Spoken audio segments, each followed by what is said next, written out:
surfing in this kind of weather, at least later this week. Yeah, you know, it's looking like it's going to just end up a very unsettled pattern again. So the whole week features the opportunity for more wet weather. I see that look in your eye. Yeah. I'm like, really? I mean, I'm used to it. There's that. I guess there's that. There's yeah, that. absolutely. There is. You know what? There is that. We've gotten very accustomed to seeing wet weather, and it does make the nice bright days like yesterday that much more enjoyable, doesn't it? You Agreed. know? So we'll start off again here, Rahel, with this more region-wide zoom on Storm Scan 3, where you can see there's some pretty steady rain that's been working its way through and just clipping our southeastmost counties. So Kent and Sussex, and then down to Cape May, and portions of Cumberland County as well getting hit with that. This is all the beginning, though, folks, of a larger system that's going to be very, very sluggish to move out, just the way the overall pattern is shaking out for our area. So there's a lot of moisture getting fed in out in advance of at least the crux of this storm system. And there's also high pressure out over the open ocean water that's keeping this from actually clearing. So all of these pieces of a larger puzzle are working together to keep us in very unsettled mode for the next couple of days.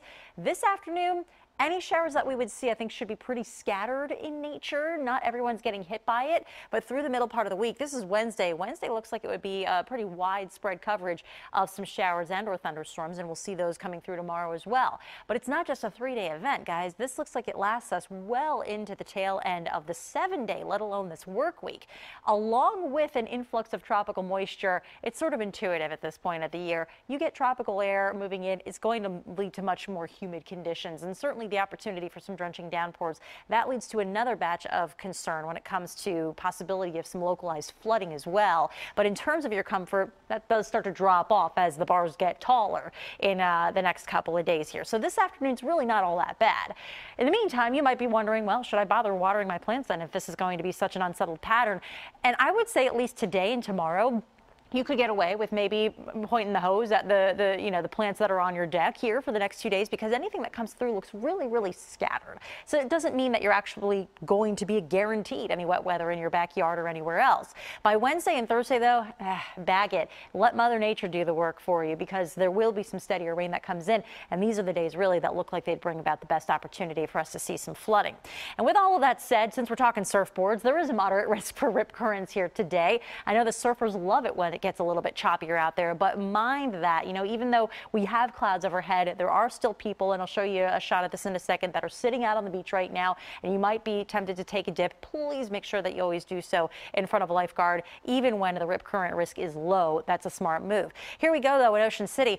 It's not the prettiest start to an afternoon on the beach, right? But there are still people out here and enjoying the sand, and some somewhat choppy surf out there too. But we've been talking about this opportunity for rain throughout the course of the forecast, and it looks like that'll still be with us at least for the next couple of hours. So those chances start to drop off a little bit in a place like Ocean City. You could really take almost any city, I'd say, and it would look similar to the probability chances here of us seeing a shower or thunderstorm. But the chances should begin to drop off a little bit toward the tail end of the day. So there's that first batch that's moving through right now, but anyone is fair game for a shower or thunderstorm rest of the afternoon and toward nightfall. Then we look ahead, and a lot of these days look very much the same to one another, don't they? A few minor changes along the way.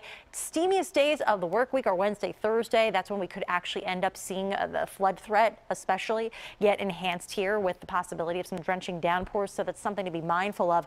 Really just have to keep an eye on the radar at that point. And a steamy weekend. Look at that. We flirt with or even get into the low 90s by Saturday and Sunday. It looks muggy. Looks like summer. Yeah.